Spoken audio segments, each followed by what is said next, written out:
ये मेरा पुरखौती क्षेत्र है, वहाँ उसकी बहू को बाहरी कहना, ये लखनलाल जी को क्या हो गया है, बाकी लोग कहें तो समझ में आता है। अगर किसी ने कह दिया कि 508 रुपये दिए हैं, 508 करोड़ रुपए, तो ये मान लेना कि भूपेश बघेल को दिए हैं, ये कहाँ उसने कहा है। जो कार्यकर्ता शायद वैष्णव जी ने कहा है, उनने अपने दिल की बात रखी, उसको रखने का अधिकार है। हमारे यहाँ एक स्वस्थ परंपरा है। हम भी जाते हैं तो हमारे सामने कई लोग मुंह खोल के बात करते हैं कि आप आए नहीं, अच्छा नहीं लगा। उनने अपनी भड़ास निकालने दीजिए, अच्छी बात है। उनका हर व्यक्ति कह रहे हैं 11 जीतेंगे। 11 नाम पूछ लो कौन कौन से लोकसभा है तो उनको पता नहीं है, मगर कह रहे हैं 11 जीतेंगे। छत्तीसगढ़ में बीजेपी का चुनावी आगाज आज से शुरू हो चुका है। दंतेवाड़ा और नारायणपुर में सभा को संबोधित कर रहे हैं सीएम विष्णुदेव। और इस वक्त मेरे साथ जो है आप देख सकते हैं नेता प्रतिपक्ष चरणदास महंत जी है। महंत जी, आप लोग तो भी मैदान में आ गए हैं, लेकिन आपके कुछ प्लेयर अभी भी नहीं आए हैं। कब तक आ जाएंगे? फिर आप लोगों का मैच कब शुरू होगा? देखिए, मैच तो प्रैक्टिस चली रही है, सब जगह चल रही है, मगर जो घोषणा होनी चाहिए आज शाम तक हो जाएगी और बाकी के 5 सीटों पर आज निर्णय हो जाएगा, ये हमें जानकारी है। आगाज कब से होगा? हमारा आगाज तो कल हमारे महामंत्री जी आ रहे हैं और कल हम लोग जांजगीर क्षेत्र में जाएंगे, वहाँ से चुनावी आगाज हमारा शुरू हो जाएगा। क्योंकि एक ही हमारे प्रदेश में एक ही एससी की सीट है, अनुसूचित जाति की, वहीं से हम लोग अपना चुनावी आगाज शुरू करेंगे। सर, जहां से ज्योत्सना महंत जी जो आपकी धर्मपत्नी है, उनके खिलाफ बीजेपी हमलावर है। बीजेपी कह रही है, पहले तो ज्योत्सना मैडम ने ही कहा कि सरोज पांडे बाहरी है, कांग्रेस ने भी ट्वीट पोस्टर उसमें कार्टून बनाए। अब जो लखनलाल देवांगन है, जो कोरबा के विधायक हैं और राज्य सरकार में मंत्री हैं, वो कह रहे हैं कि ज्योत्सना महंत भी बाहरी है। तो बाहरी कैसे देखे कि वास्तव में कौन है? फिर पता नहीं किसको बाहरी किसको ये भीतरी समझते हैं। मैं 1998 से लोकसभा कोरबा का जांजगीर का चुनाव लड़ रहा हूँ। तब से लोकसभा क्षेत्र कोरबा मेरे क्षेत्र में था और तब से वो कार्यकर्ता के रूप में वहाँ शामिल होती रही हैं। जब मेरी वो धर्मपत्नी बनी उस समय मध्य प्रदेश ही था, तो मध्य प्रदेश की हैं। आज वो सारा गांव की हैं, सारा गांव की बहू हैं। और कहूँ तो ये बिसाहुदास महंत जी की बहू है, जिसने पूरे कोरबा अंचल के श्रमिकों के लिए, किसानों के लिए जो हसदेव बांगो परियोजना लाए, हम लोग बालको लाए, हम लोग औद्योगिक नगर बनाए। ये मेरा पुरखौती क्षेत्र है, वहाँ उसकी बहू को बाहरी कहना, ये लखनलाल जी को क्या हो गया है, बाकी लोग कहें तो समझ में आता है। नहीं, मैं वही आपसे जानना चाह रहा हूँ, क्या हो गया आखिर? आप क्या समझते हैं कि उनको क्या हुआ है? पता नहीं, उनको कुछ हो गया होगा। क्या? तो वही तो पूछ रहा हूँ सर। छोड़िए इन बातों को, चुनावी बातें हैं, करते रहते हैं। उनके पास कोई मुद्दा इसके अलावा नहीं है। ये बात तो सही है कि जो मैडम है सरोज पांडे, वो सांसद रही हैं, दुर्ग से रही हैं और दुर्ग के बाद वहाँ चुनाव लड़ने गई हैं। हमारा तो वहाँ पुराना क्षेत्र है, हम वहीं के रहने वाले हैं, वहीं हमारा क्षेत्र है, हम वहीं सांसद थे, कल भी वो सांसद रही हैं।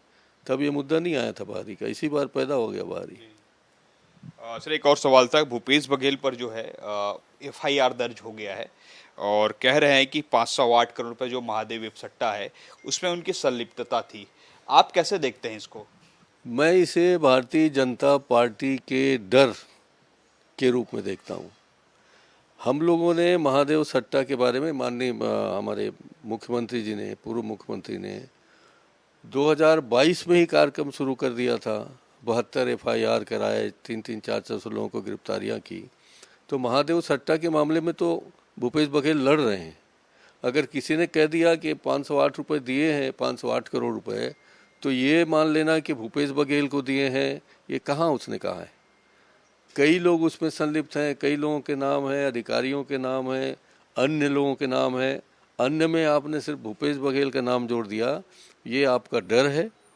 और जिस डर को आप बताकर भूपेश भाई को डराना चाहते हैं, वो डरने वाले इंसान नहीं हैं। वो पूरा छाती तान के, सीना तान के खड़े हैं और उनके साथ हम लोग भी खड़े हैं। आपको ये डर, ये भय किसी और को दिखाने की ज़रूरत है, भूपेश को दिखाने की ज़रूरत नहीं। सर लेकिन लास्ट सवाल, आप ठीक कह रहे होंगे कि डर दिखाने की कोशिश हो रही है, लेकिन सर ये है कि भूपेश बघेल के सामने ही राजनांदगांव में भी जो उनके नेता हैं वो कह रहे हैं कि हमको 5 साल का मौका नहीं मिला। फिर कल ये देखने को मिला कि एक ही जो विनोद वर्मा की बेटी की कंपनी है उनको जो है 6 करोड़ के लगभग राशि दी गई है कोषाध्यक्ष के द्वारा। तो सर तमाम चीज़ों को कैसे देखें? देखिए, इस चुनाव में इस तरह से आरोप प्रत्यारोप लगते रहते हैं।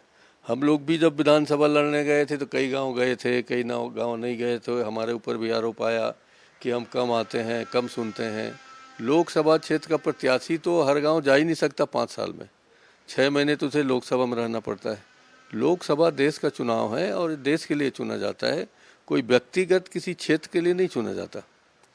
तो उनको चाहिए कि जब विधानसभा के नाते, अध्यक्ष के नाते, मुख्यमंत्री के नाते कितने लोग मिल पाए, कितने लोग नहीं मिल पाए, ये बात देखने की नहीं है। उन्होंने छत्तीसगढ़ के निवासियों के लिए, गरीबों के लिए, किसानों के लिए, नौजवानों के लिए, सबके लिए कुछ करने का काम किया है, तो उसको उस नज़र से देखना चाहिए।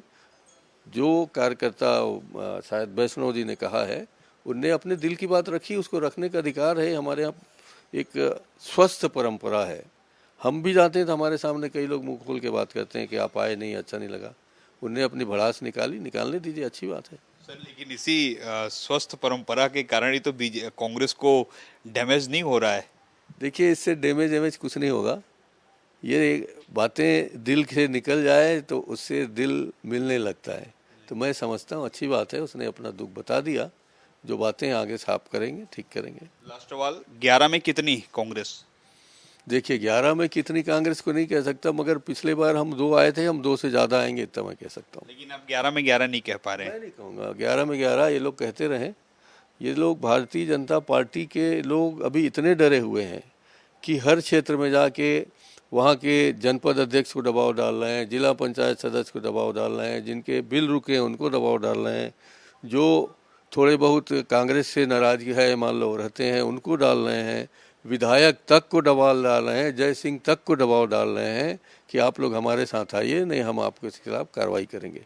ये कोई चुनावी तरीका नहीं है। लोकतंत्र में ऐसा नहीं होना चाहिए। जो जहाँ रहे और चुनाव लड़े, जिसको जीत के आना है आए। हम लोग तो नहीं कह रहे कि हम 11-11 जीतेंगे। उनका हर व्यक्ति कह रहा है 11-11 जीतेंगे।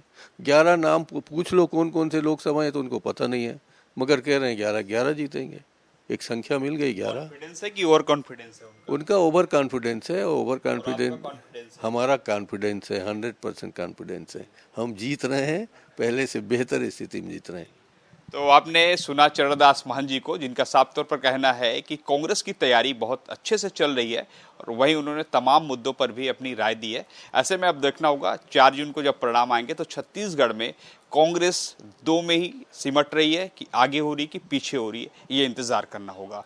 कैमरामैन नरेंद्र मार्कंडे के साथ सौरभ सिंह परिहार, IBC 24 रायपुर।